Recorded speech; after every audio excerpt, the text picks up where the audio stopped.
सब देखने और सुनने वालों को मोहब्बत भरा सलाम। कल एक महफिल में बैठने का मौका मिला तो वहां से जनाब क्या बातें सुनने को मिली। एक साहब थे, पाकिस्तान गए हुए थे और वापस आए तो वो कहने लगे, यार वहाँ पे जो बैंकों की हालत है वो बड़ी ही खौफनाक है, बहुत ही तकलीफदेह है। मैंने उनसे फिर पूछा कि आप किस शहर में गए हुए थे। उन्होंने बताया, जनाब मैं चनाब नगर रबुआ गया था और वहाँ नेशनल बैंक और हबीब बैंक और कौमी बचत, तीन बैंकों की उन्होंने मुझे कहानी सुनाई कि हुआ क्या उनके साथ। कहते कि पहले भी मैं गया था पाकिस्तान और 6 हफ्ते में पाकिस्तान के थोड़ा ज़्यादा रहा हूँ। और इस दौरान मेरे वो बैंक अकाउंट जो फ्रीज हुए थे, फ्रीज इसलिए हो जाते कि आप किसी गैर मुल्क में रह रहे हैं और आपका राब्ता नहीं है तो वो बंद कर देते हैं, फिर जाके मेरा कोई पेपरी कार्रवाई होती। तो कहते मैं वी बैंक गया, फिर जाती तो मैंने कहा यार मैं इस तरह 6 हफ्ते पहले रह गया था तो मेरा अकाउंट अभी तक नहीं खुला। उन्होंने कहा, जनाब आपको अच्छा आदमी बैठा हुआ है, मैनेजर को शरीफ आदमी भी है दुनिया में, इक्का दुक्का जिसी की वजह से चल रहा है। वो वी बैंक के मैनेजर ने कहा, जी आप ये साइन करें तो मैं आपको कोशिश करता हूँ कि 3 दिन में आपका ये जो बैंक अकाउंट है खुल जाए। मतलब बैंक अकाउंट खुला हुआ था, फ्रीज हुआ था। कहते जनाब 3 दिन के बाद मैंने पता किया तो अल्लाह का शुक्र है कि वो चल पड़ा और मैंने वहां से पेमेंट ले ली। अब नेशनल बैंक में भी उसी दिन दरख्वास्त दी जो चनाब नगर रबुआ में। वो 27 दिन लगे। 27 दिन बाद जनाब कहते कि उन्होंने किया ही कुछ नहीं। फिर कहने लगे कुछ फॉर्म है आपके, वो पुर कीजिए, वो पुर उसने किए बंदे ने। फिर वो बंदा जो है वो सीट से गायब हो गया, पता चला उसका कोई बीमार था, फिर कोई मर गया। समझे कि अगर बैंक में कोई काम करने वाले बंदे का कोई रिश्तेदार मर गया तो उसका ये मतलब नहीं कि सारा बैंक ही मर गया। बैंक तो चलना चाहिए ना। वो जब भी कहते जाओ मैनेजर के, यार वो उसका कोई फौत हो गया, वो आएगा तो वो करेगा, दाएं बाएं शाएं। 27 दिन इस तरह गुजर गए। वही काम हबीब बैंक में 3 दिन में हुआ, नेशनल बैंक 27 दिन। अच्छा जना, अब कहते जी उसने कोई 70 के फॉर्म पुर किए और जिसने फॉर्म 27 दिन बाद पुर किए, कहते मैं जब भी जाऊं फॉर्म वहीं पे पड़े हुए, हिले नहीं अपनी जगह से। मैनेजर को कहा, वो कहे जी वो आएगा वो करेगा, दूसरे को कहा। खैर कहते मेरा कोई कराची था तल्लक वास्ता, जो इनकी बड़ी ब्रांच है, वहां से एक फ़ोन करवाया। फ़ोन करने के बाद जी फिर इन्होंने कहा ठीक है आप कल आ जाए। मैनेजर ने कहा, ये नेशनल बैंक की हालत है चनाब नगर की। मैनेजर ने कहा जी कल आ जाए। कहते कल गया, फिर वही हालात। उधर से 2-3 दिन रह गए मेरे वापसी के। तो ये इंतज़ार करते रहते हैं कि ये वापस चला जाए। ये बहुत बड़ी गेम है, फ्रॉड है। आपको मतलब जो बड़े हम लोग बनते हैं ना, हिब्बे वतन है, हम पाकिस्तान में पैसे भेजेंगे, हम ये करेंगे। ये बैंकों में फ्रॉड होता है, फॉरेन करेंसी चेंज करते हैं, वहाँ से भी टीका लगाते हैं आने वालों को। मुझे खुद एक दफ़ा ऐसे मेरे साथ भी हुआ था। खैर कहते जी वो फिर कराची से फ़ोन मैंने कहा करवाऊँ, तो वो फिर उस साहब ने जी क्या कहा कि हो गया। जब चेक वगैरह दे दिया तो चेक बुक भी नहीं आई थी। तो फिर कहने लगे जी ये तो कंप्यूटर में डाली नहीं चेक बुक। तो वो किसने डालनी? वो बता कहता अब ये मैं डाल दूं बैठ के, ये तो आपने डालनी। वो जी फिर खज्जल खराब करने के बाद बड़ी मुश्किल से इन्होंने पैसे लिए। कौमी बचत में क्या हुआ, कुछ अर्सा पहले कहते मेरे साथ कौमी बचत में हुआ कि जो प्रॉफिट था उसमें से कौमी बचत, ये जनाब नगर, उसके वो मैनेजर अब बदल चुका है, वो भी एक हरामखोर उधर बैठा हुआ था। अब ने का तो पता नहीं, उस पर मैंने एक प्रोग्राम भी किया था, फिर उसके बड़े माफ़ी के फ़ोन शोन आते रहे। हमारे लोग भी मिले होते हैं, जो फ़ोन करने वाले थे वो हमारे लोग थे कि यार इसको जाने दो, हमारा तल्लक वास्ता है। वो माफ़ी शाफी भी मांगता रहा।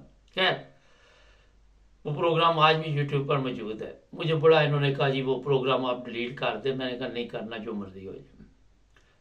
अच्छा, वो कहते जी कौमी बचत में गेम ये डालते हैं कि आपका जो प्रॉफिट है, आप क्योंकि सादा लोग होते हैं, कोई बाहर से गया, कोई अंदर से गया, कोई कहीं से गया, उनसे साइन करवा लेते। साइन करवाने के बाद जो प्रॉफिट होता है उसमें अब ये डंडी मारते हैं और डंडी मारते हैं और 1-1.5 लाख रुपए का टीका आपको लगा देते हैं।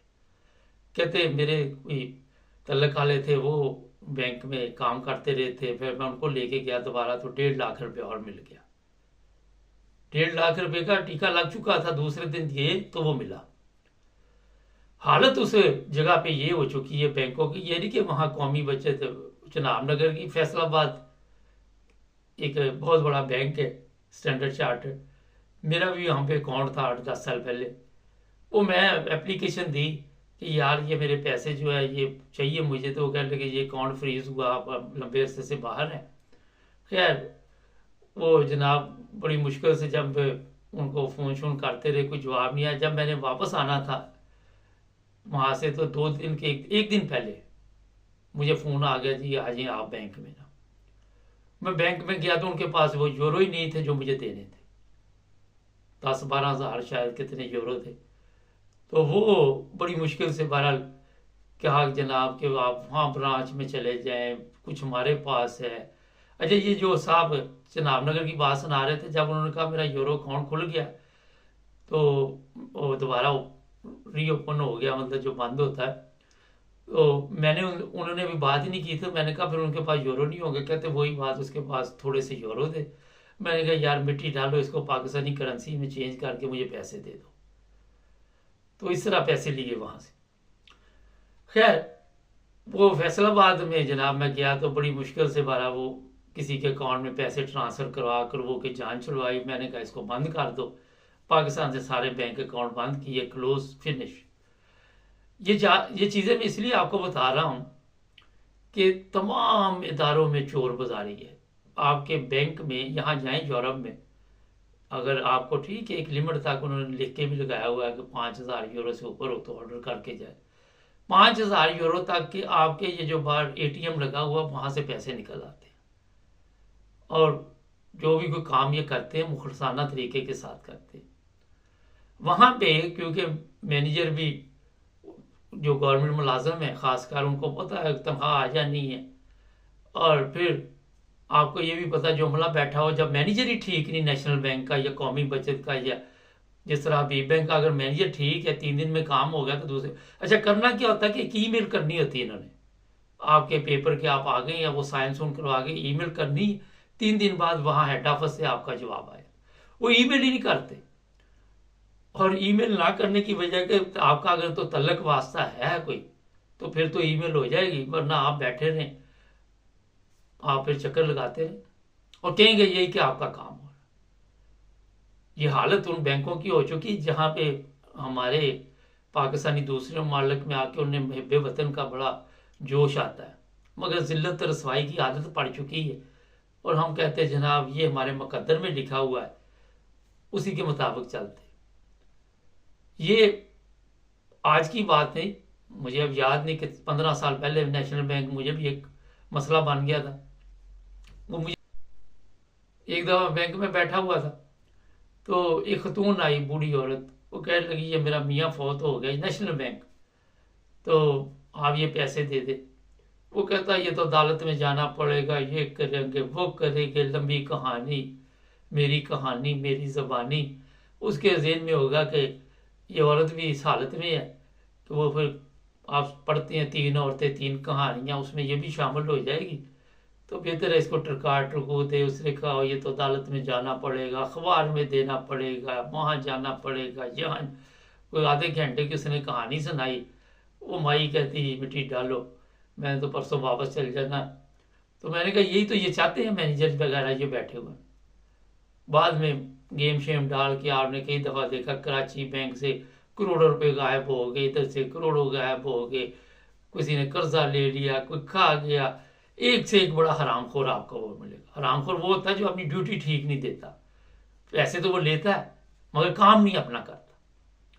तो अपने पैसे पूसे जो लोग वहाँ पे भेजते हैं वो सोच समझ के भेजा करें। हमारा काम होता है कि हम तो मीडिया है जी, हर चीज़ पर नज़र रखते हैं। सब्सक्राइब करें, जुड़े रहे हमारे साथ।